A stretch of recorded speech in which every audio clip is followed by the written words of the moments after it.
Cool. So, absolutely buzzing to be here on the first day of the Rugby Abroad podcast. I'm hosting this live from Italy right now, in northern Italy, obviously on lockdown. And today's guest, the first guest on the Rugby Abroad podcast, and we are absolutely buzzing to have him here with us, is Aaron Radley. Aaron, welcome. Come stai, Samuel? Yeah, mate, that was a very slow reaction. Is that because of the internet feed's bad, or is that just how this is going to be? I don't know. It's going to be like that. It's going to be a very long, laborious sort of evening. Look, I hope not, because we've got to get people hooked on this podcast pretty quickly.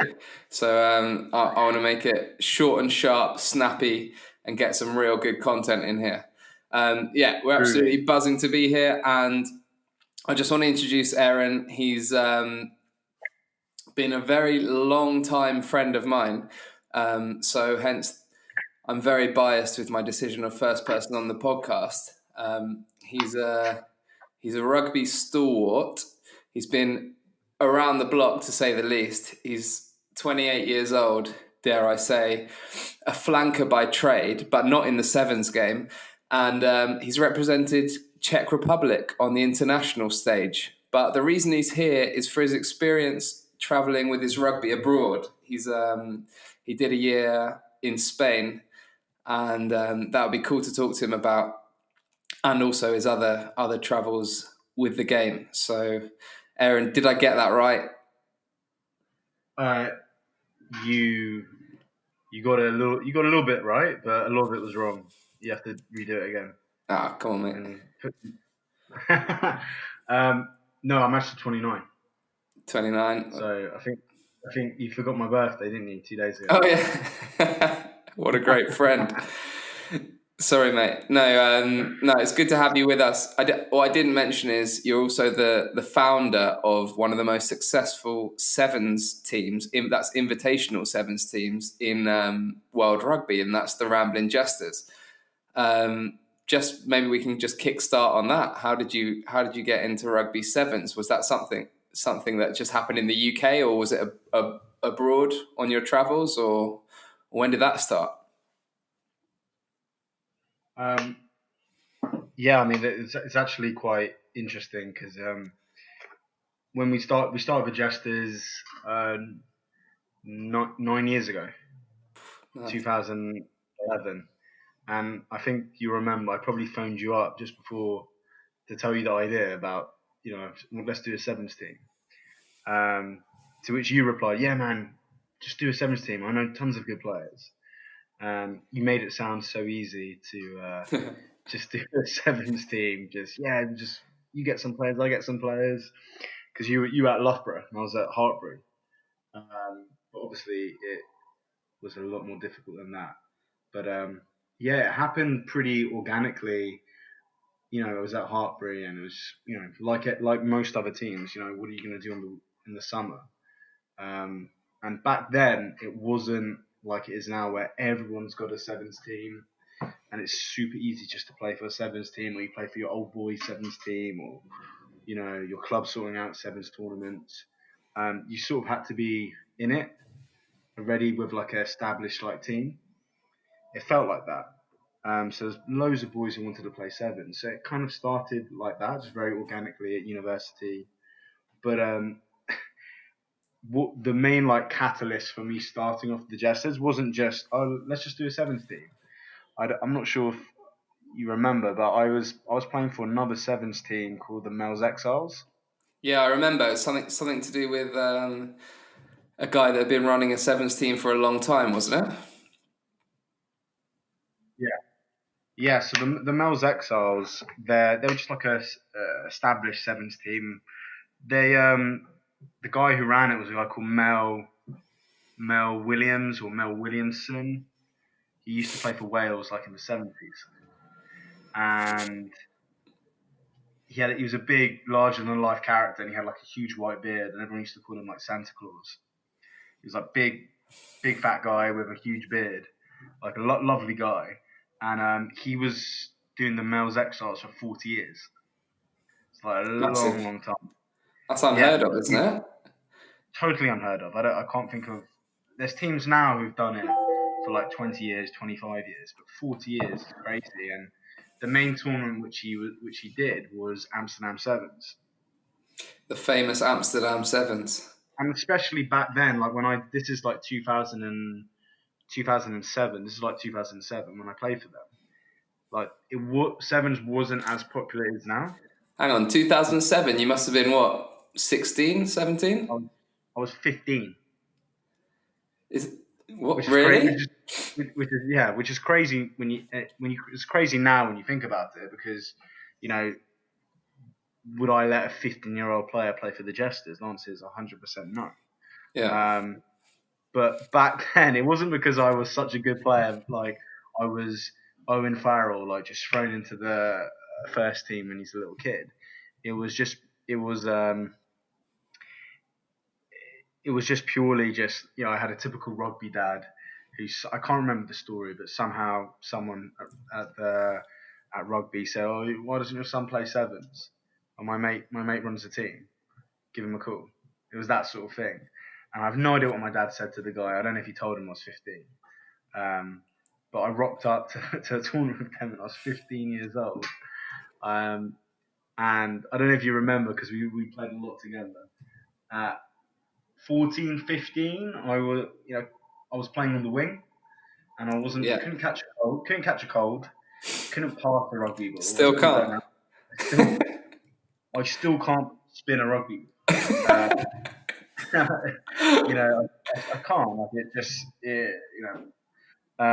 but at that age, I was like, I looked like the Turkish foreign exchange student. Like, at 10 years old, I had a full-on beard.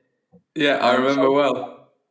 So at 14, 15, I couldn't really do any of that stuff. I couldn't pass, or I wasn't skillful, couldn't do anything, but I was pretty strong for that age. I remember, you know, one of the strongest at that age in our age group. So playing like men's rugby, like, it wasn't a big deal for me. It was just I knew how to tackle. It didn't matter if he was 25 or 15. But yeah, it's weird, but I got into it at a young age, and I played for a tournament for Mel's Exiles, and then 2 weeks later I turned 16, and he said to me, "Look, we're doing the Amsterdam Sevens. You know, why don't you come along? Just for the experience, you know, you're a young lad getting into sevens." So I was like, "Awesome, let's do it." And he took me to Amsterdam, and he took about 16 or 17 lads, and he just loaned them out to teams which needed players. So I ended up I was 16. Wow. I ended up So this guy, this larger than life character, Mel, he was kind of like literally the Father Christmas of sevens. He was just literally gifting players to invitational teams at this Amsterdam tournament back in 2007. Yeah, I mean, it was more. Yeah, exactly. I think it was more. It wasn't Mel's Exiles. They weren't like the best team. They won Amsterdam. They won Amsterdam a lot, like in the 80s and the 90s. But yeah, he just brought lots of guys over, and it wasn't. Maybe now you wouldn't be able to do that because it's very strict on registration. It was like he was like a legend in Amsterdam. He just they just let him in with players, and he said, "Yeah, go play for that team. Go play for this team." Amazing. Yeah, I ended up playing for like a Dutch team, which they were like the worst teams, and you know, they never got through to the cups. So I was playing in the bowl competition, which I didn't care about, and I ended up playing in the final of the bowl competition. And in that Amsterdam, like you've been, it's like what 4,000 people watching in the for the finals. Yeah. So at 16 years old, I mean, he wrote down I was 18 on the. So at 16 years old, I was like, I'm probably like the youngest person, like no one to like score a try in a final in Amsterdam, and we ended up winning the bowl. Like, it's the worst competition there. Mate, they all count. They all count. But for me, like at 16, I couldn't care. I just thought it was an awesome experience. So anyway, so I kept on playing for Mel's Exiles. And I just like that gave me that buzz because it was such an amazing experience. Being 16, playing with older guys, you know, some of them are like 18, but older guys, and some of them were ex-internationals, and some of them. Wow. You know, So this experience with Mel's Exiles that got you into sevens, and then, but what made you then go from that to no, forming the yeah, Jesters? yeah. So what happened? So that kind of got me the buzz of like going to Amsterdam and thing. Every summer I was like so excited to go to Amsterdam. And what happened, unfortunately, was my second year of university. Mel was suffering, and I knew for a long time he was suffering with cancer. And unfortunately, he died later that year. And his family spoke to everyone, like all the players and people involved with Mel's Exile, saying, we're going to stop this, Oh, which shame. is a real shame because it was like a whole legacy. It's like 40 years. Yeah. So that kind of got me there. Like I was without a club, without sevens team, and obviously that experience I had, like I was only 19. Was like I want to go to Amsterdam again. I want to play sevens, because I just loved playing sevens, regardless of how good I was, which I wasn't very good. but so that kind of spurred me on, saying, wait, no one else is gonna do a team. Why do I just do a team? And it happened, like as I said, pretty organically. And I phoned you up, and I was like, I had two housemates at Hartbury who were good players. Like I've got you two, I've got Sam will play, I've got a few other guys who I know. So hang on, I can take some credit then in the coming together of the Jesters. That's huge. I'll take it. I'll take it. You can take some. You can definitely take a little bit of credit. Yeah, definitely. Cheers, mate. No, so and then I mean, obviously the title of the podcast, Rugby Abroad. I want to get into people's heads that there's more than just rugby where they're at, and I guess with your sevens team, you've taken them all over the world, haven't you? Yeah, exactly. I mean, it's we've been doing it for 8 years, so obviously it started very slow and like organically progressed. Yeah, I mean, like I said, in the last 5 years, I think sevens has it's jumped to huge places. Every weekend in the summer, there's another sevens tournament popping up in different countries. Belgium, France, Italy, Spain. Czech Republic. There's everyone's doing sevens tournaments now, so there's so many options. And the Jesters, we've been to America, Scandinavia, France, Holland. I'm trying to think where else. I think Dubai. Last year went to Dubai. Sick. So you've been all over the world with the Jesters. That you did first. Did that kind of give you was that kind of a catalyst to then make you want to travel abroad more? Because obviously sevens tournaments are kind of like little snippets of what rugby could be, but like only in kind of a weekend of experience. Yeah. Whereas there's a whole different story if you're going to pack your bags and go away and try and play a season abroad or do something else. So was that the catalyst for you to go abroad, or was there something else? And just briefly just roll into how you ended up going to Spain. Yeah, definitely. I think for me, like you know me as a my kind of personality. I'm quite introverted on certain things. I'm quite extroverted on other things. But I was never in a rugby club. I was never like the alpha male, Jack the lad who just loved being part of a club. Every day, going Tuesday, Thursday, going out, getting smashed on the weekend, but just like the same thing. Like once in a while, it's really nice and fun to do, team socials, but I never liked to do that. I like to do my own thing. I like to play rugby because I enjoyed the physicality of it. I didn't like to play rugby for a lot of the other stuff, which a lot of people play rugby for, which is totally fine. But one thing which I loved about sevens, and you just said it earlier, you get like a year's worth of banter. You get a year's worth of going on, the touring, the fun side of it, and then playing that cup final just in the one weekend of traveling. Yeah. Oh, mate, I can absolutely agree with you there. Like, just from a few of the sevens tournaments I'm remembering that just took place over weekends, whether it was Amsterdam or Bournemouth Sevens or wherever else, you end up in just 2 days, you were with this team of maybe 12 people max, and probably half of that team you end up staying in touch with for like for me, probably still in touch with people from just a weekend sevens tournaments, and we're 10 years later. So look, like you say, that's compressed a whole season into one weekend. But yeah. Yeah, exactly. And for me, like, I never, like, probably one of the reasons why I didn't probably, I don't enjoy 15s as much because it's so repetitive. You get like snips of that, but it's a whole year of going to training Tuesday, Thursday, then go playing a rugby game, and you're doing the same thing. And there's a little bit of a social, and there's, you don't really, you're not forced to get to know everyone as you are when you're thrown into an environment like sevens where there's 12 guys and you've got to win a tournament and you've got to get to know each other, and you've got to really push yourself in that, in out your comfort zones. And I love doing that. And then during the week, I can get back to the stuff I like. I don't have to do it, All right. every single day. But yeah, just to finish your point, when I went to Spain, it was only the third year of the Jesters. So it was the third year of the Jesters. So I was 21, and I decided to go to Spain. Probably not so much because of the sevens. It was more just you're 21. I've never really went traveling. I wanted to do wanted that life experience, and I only had the plan was to go to Spain for a year, and I was very fortunate that because of my CV, even though I didn't have lots of experience playing national rugby.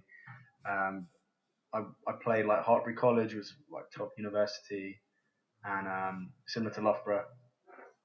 So the responses, I got quite good responses. This is 2012, 2013. So I ended up going to a team called Getxo in Spain, which is near Bilbao. So it's the north of Spain. Yeah, really beautiful place. Honestly, like, stunning place. And the idea for me, the coach, it was a guy from New Zealand, and he phoned me up. He's like, "Look, you play like decent level. Yeah, sure, come over." And that was pretty much it. I packed my bags and I went. And I went there a month early to do a coaching camp. So I was doing coaching every day, which was awesome. Speaking fluent Spanish, obviously. Speaking absolutely. Trying my best to say a few words in Spanish, which was actually quite funny because I was doing coaching rugby to like little kids who are like 6 or 7 years old. None of them spoke English, and this place near Bilbao, it's like a little town, Getxo. No one speaks English. It's not Barcelona or Madrid. And the two guys from the rugby team, there was a girl and a guy. They didn't really speak English, so it was sort of a lot of sign language and a lot of just like touch rugby. But I was only there for about 6 weeks before pre-season, and I ended up, which I can very briefly talk about. I ended up moving from Getxo to another team in the south of Spain called Levia, which is in between Benidorm and Alicante. Equally as beautiful, but very different. Both had beaches, very different people, very different architecture, very different vibes. And what happened was that playing for Levia, I was only for Levia there for about a month, and I ended up in a game ripping my 2 ligaments in my ankle, like a really bad, grade 3 tear or whatever it's called, and super painful. And I went back the next week home. So my stint in Spain was super, super small, but I got a glimpse of like what it could have been. From being at 2 clubs, which I regret moving from the 2 clubs, and I won't bore you, but it was just they made I regret the decision. They basically, what they did is they made a rule. They changed the rules in Spain. So when I joined, they made a rule that you only allowed 5 foreign players. where the season before it was unlimited. So because Yeah. I was the sixth foreign player to sign for the club, they basically said we can't guarantee first team rugby for you, Okay. because you're the sixth guy. So then I remember I'm 21. Had you heard of Spanish rugby before that? Because like I know I played 2 years in Spain myself about 6 or 7 years ago, and before Spain called, I got the call from a Spanish club. I knew you'd been out there briefly, but I honestly never thought there was any kind of level to Spanish rugby. Like, and I Yeah, was quite surprised when I got there that there were people playing rugby, some quite good coaches out there as well, and yeah, yeah. yeah. Some of the coaches there are like ex All Blacks, and I'm pretty sure the guy, or they've coached like super high level in New Zealand or Australia, and they've like moved to Spain and probably played and now coach there. And the Do answer you to that reckon? is like, Yeah, do you reckon it's just yeah, like go a on. lifestyle move for them, a lifestyle move more than anything else, or same sort of thing? Because there's not that many foreign coaches out there. There's not that many foreign players. Is it just like a certain type of character who will pack their bags and say like, I'm going to go and spend a year in this place, or going to go and I don't know, learn a language, have a life experience, whatever? Is that because of it's a certain type Yeah, of character? Do you reckon? 100%. And even if you look at you and I are slightly we've always kind of wanted to do something like that. We've never necessarily just wanted to stay in England in our comfort zones at a club, whatever level. And obviously, you were playing at a lot higher level than me.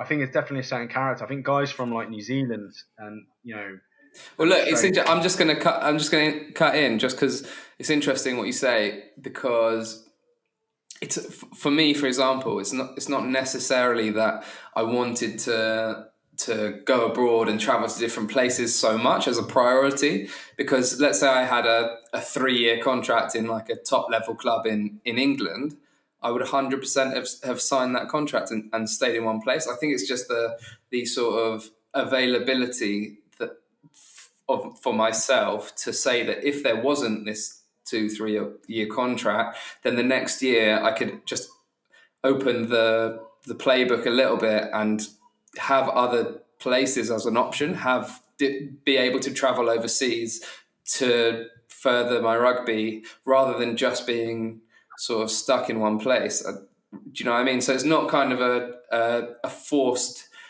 sort of decision to move abroad, more of an acceptance that there is something else out there and you can like make the most of it if you don't get what you want at home, I guess.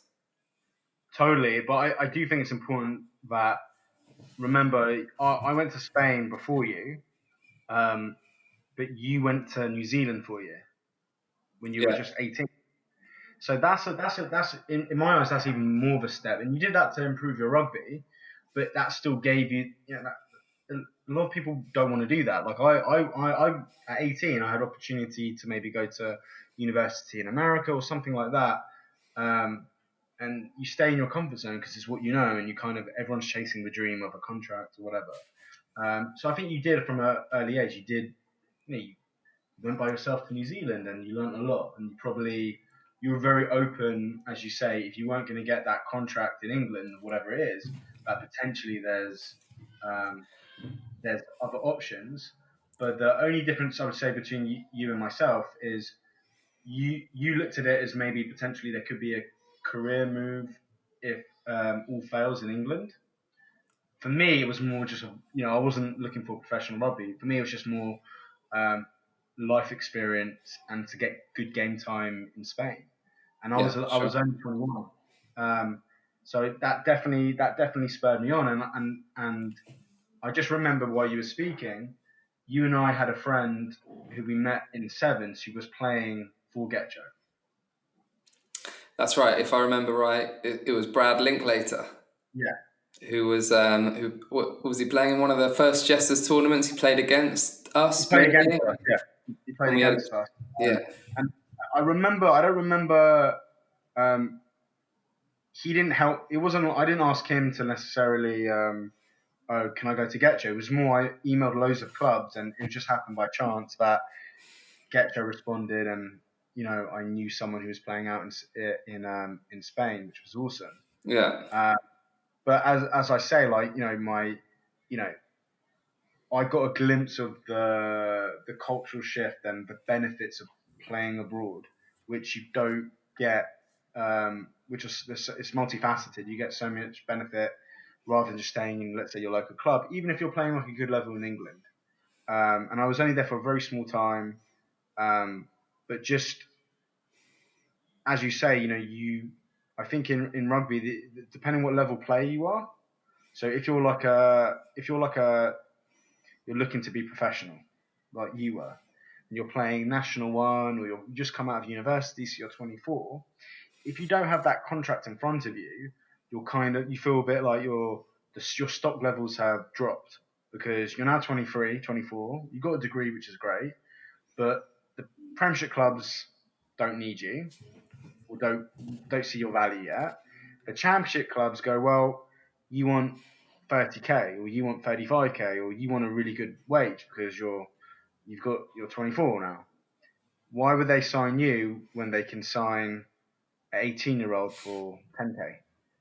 So there's lots of guys who are good enough to play professional rugby, but they're there's only a few tickets for the lottery. There's only a few tickets that they can bring into the Championship. And I know you had that experience. Yeah, I mean, my experience was exactly what you said. I had coming out of Loughborough University, graduating, having represented what I thought was a really great level, playing for England students. And after that, I had a couple of offers. My aim was to play in the Championship. It really was. That was like the dream. But when I started looking at the reality of it, there was a couple of options that were paying really, really, really low wage to pack your bags and move to another part of England. And that would be you pursuing professional rugby. And for me, I had to take a hard look at myself and say, yes, I want to play professional rugby. But firstly, am I willing to just basically accept that money, which for me was ridiculous? And to be honest, I've got this feeling that it's only getting worse now with the RFU cutting funding, Championship and everything else. And that really was the kickstarter for my trip abroad. Maybe made easier by the fact that I'd already been abroad to play rugby before, but was certainly the catalyst. Just seeing that some remnants of a contract from a Championship club and at the level it was at, because like you say, my stock wasn't high. I'm 24 years old coming out of university, and they've got better options that are probably cheaper, not necessarily better players, but certainly better options financially. It's a hard one. So yeah, I know what you're saying.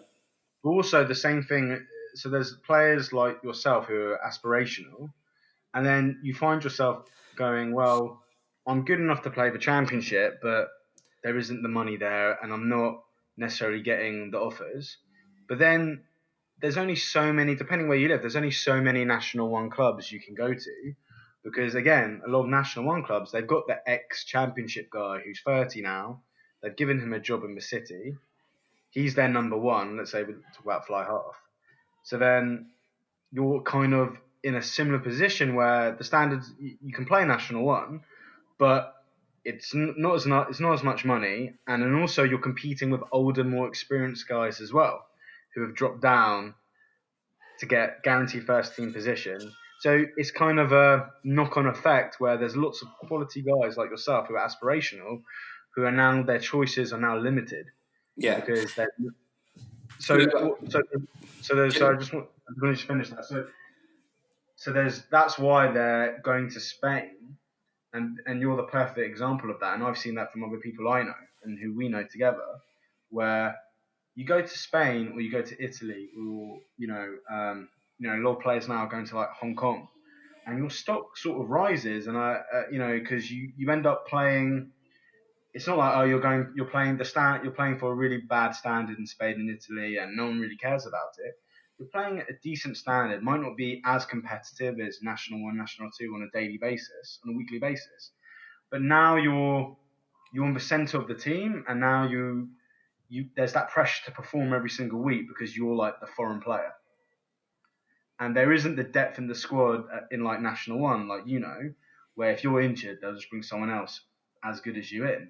So there's that kind of pressure to perform, and like what happened to you is you play like a few seasons in another country, and your stock, I don't know why, maybe you can tell me why, your stock just rises. Like people now go, oh, this guy was in England, but now he's played in Spain. Wow, he looks like a really good player. But you're still the same player that you were, 2 years ago playing National One or National Two. Yeah. And even, well, I guess it's part of it is it's a strange one because you're right. I was playing National One week in, week out. I think at the time before with Loughborough and before with Roslyn Park, and really performing well, but that didn't merit a championship contract at any level. And then after playing 2 years in Spain, which again, like I said, it's not somewhere I'd ever heard of for rugby before that. After doing those 2 years and playing like some great matches in front of some big crowds and stuff, and able to put some kind of like highlight package or whatever together, suddenly you're of interest to like a band of championship clubs. I don't know. Maybe it's because, like you say, you're then the center point of the team.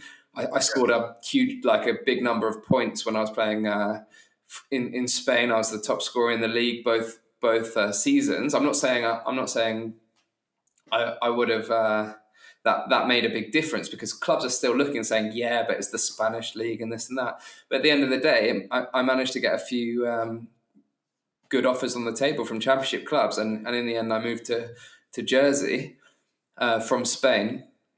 And yeah, it was kind of, you kind of think, well, why couldn't I have done that straight out of university when I was playing probably some of the best rugby I'd ever played up to that point?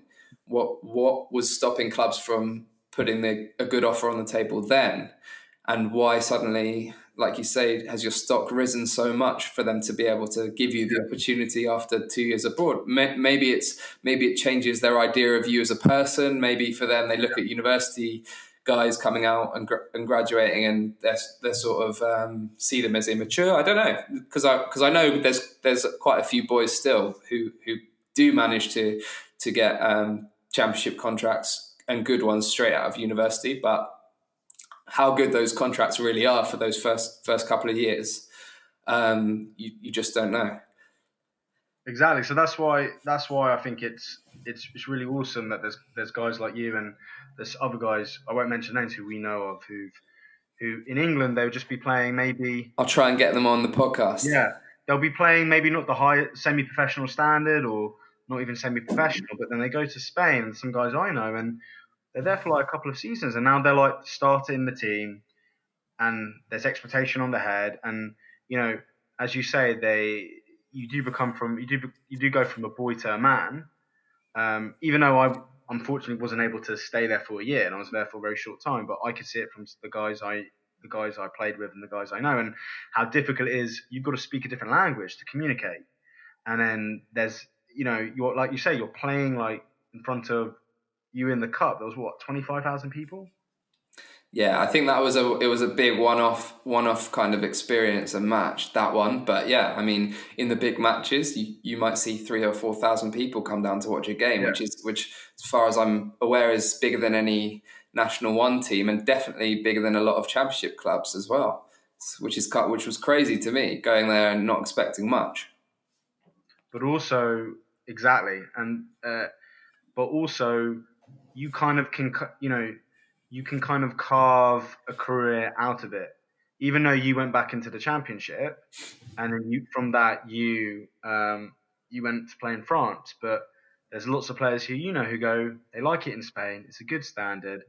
They're getting paid for it, plus whatever work they might be doing it full time, or they might be learning a new skill, getting a job in Spain. But they've kind of created a new life for themselves, and I think that's really cool. And there's lots of players who are doing that. Which I think there's so much benefits to that. And from my experience, even though I was there a short time, just the cultural experience of, where I was in Spain, it was the summer, and every weekend there's a festival. a food festival, and there's all these cultural experiences you wouldn't get if you're just playing, national Dude, three, national in London. Dude, I've got to ask you something. There was one time recently I was watching the Jesters when they were playing a tournament in Denver, and you were playing for, I think, a different team at the time, and there was a commentator, I think his name's Dallin Stanford, and he You think, made, or do you know who he is? I think no, I think this is what he said in his commentary. I think he said when you had the ball, I think you made a big tackle or something, and he said, "Wow, what a tackle from the salsa dancer." Yeah. Now, tell me something. I know, obviously, I know you, so I know you do like dabble with a bit of dancing. Did that come from playing that time in Spain? I know it was a short period of time, but did you get a little dancing buzz as well? Yeah, but I think you're totally right. That definitely it definitely planted the seed um, to learn a dancing skill, because in Spain, as you know, and your wife can tell you this, it seems like everyone knows how to dance. You go to a club and they're playing Spanish music, they're playing reggaeton, everyone's dancing. So I knew that very, very quickly when you go to a bar or we go to a club or after a rugby game in Spain, they everyone's dancing. So I definitely, when I came back to England, that wasn't the main reason, but I definitely was like, whoa, like I probably should learn how to dance if I ever want to go back to Spain again. Um, That's so cool. yeah, totally.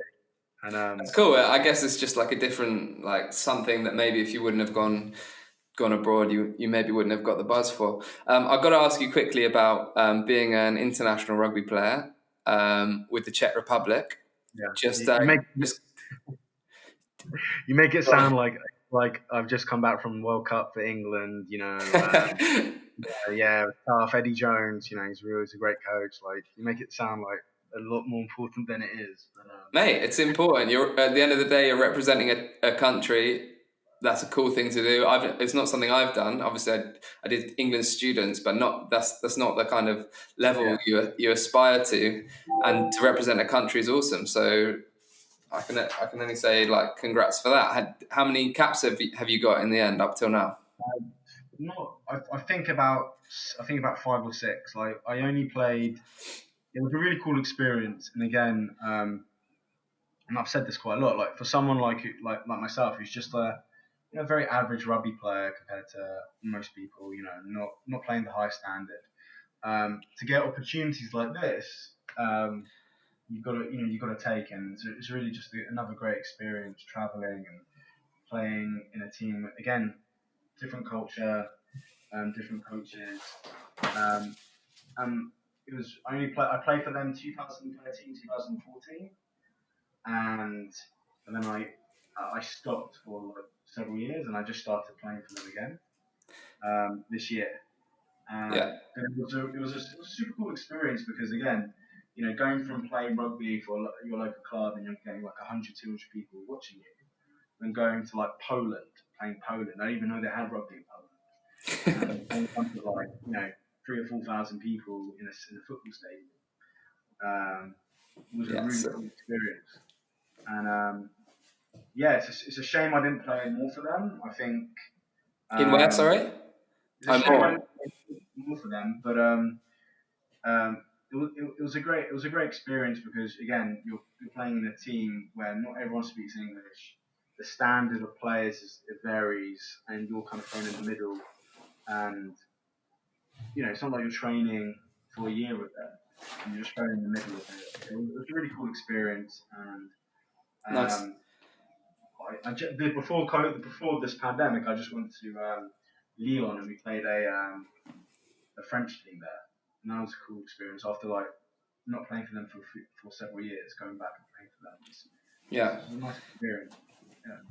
So, mate, it's been a great chat. I'll be honest. It's our first podcast, and excited to be here and sharing some cool stories, hopefully, with people about rugby abroad and the opportunities that there are.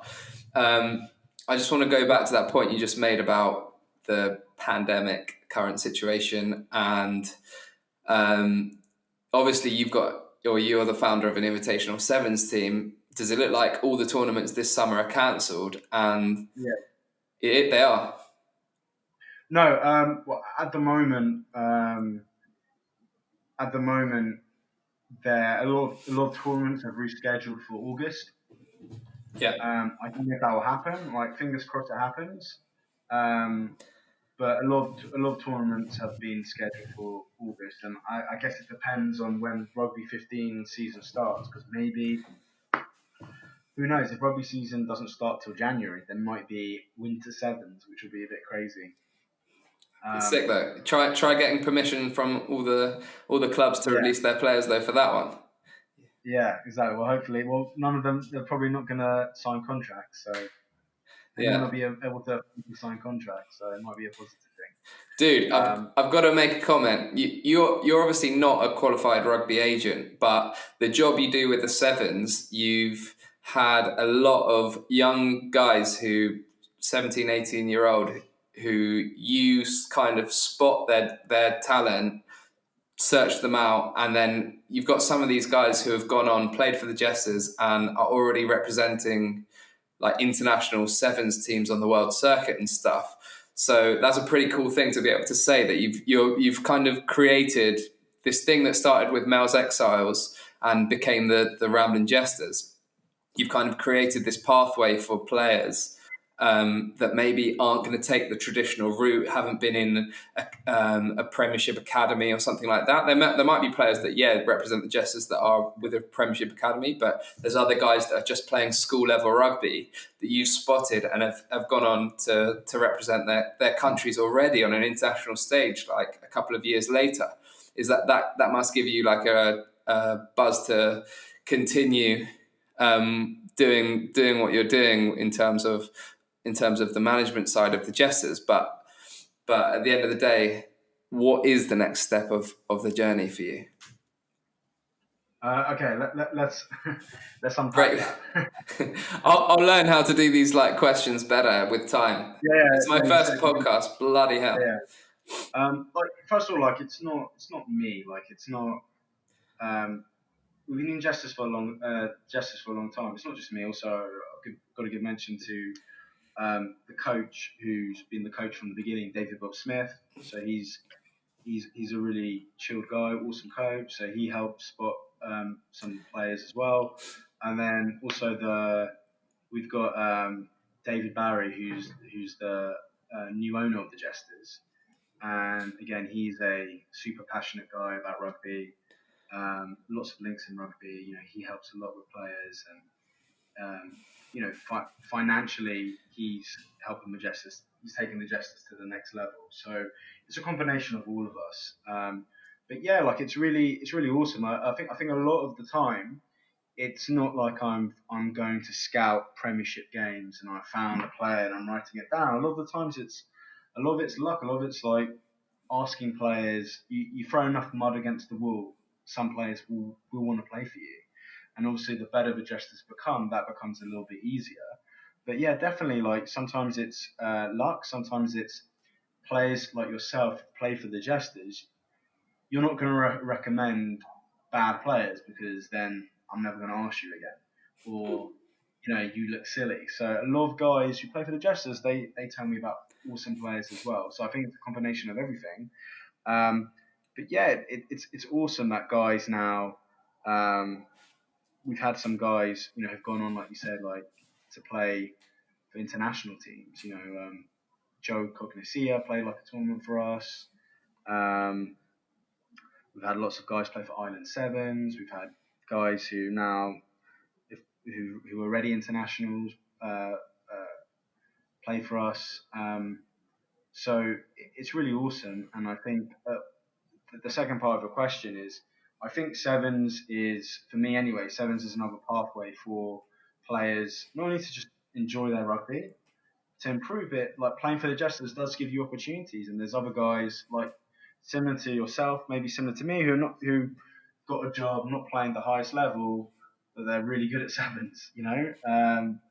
And it gives them opportunities as well. There's guys who play for the Jesters who've um, gone to other countries to play rugby. and it's awesome that they've got the Jesters on their CV, and if that means something positive, that's awesome. And what was the last bit of your question? The last bit was, what is the next step for you? Are you going to be going back abroad anytime soon, or are you quite happy at home now? Obviously, forgetting about the current situation of the world situation. I mean, where we can't travel at all. Yeah, I think Sam, perfectly well that my rugby career finished a long time ago. If you call it a career. No, like I think I would love to be I would love to be in a position to go back to, for example, Spain again. I don't think that's going to happen just because of commitments with work, and I think that time's passed. But I really want to recommend players to go away, because if you're aspirational, like someone like yourself, you just come out of university and you still want to play rugby. You never know. You go to another country and it's just it gives you another lease of life. And worst case, worst case, and there's guys you end up getting a girlfriend and marrying a Spanish girl. So it's not the worst Done well. in the world. No. Yeah, it's not the worst in the world.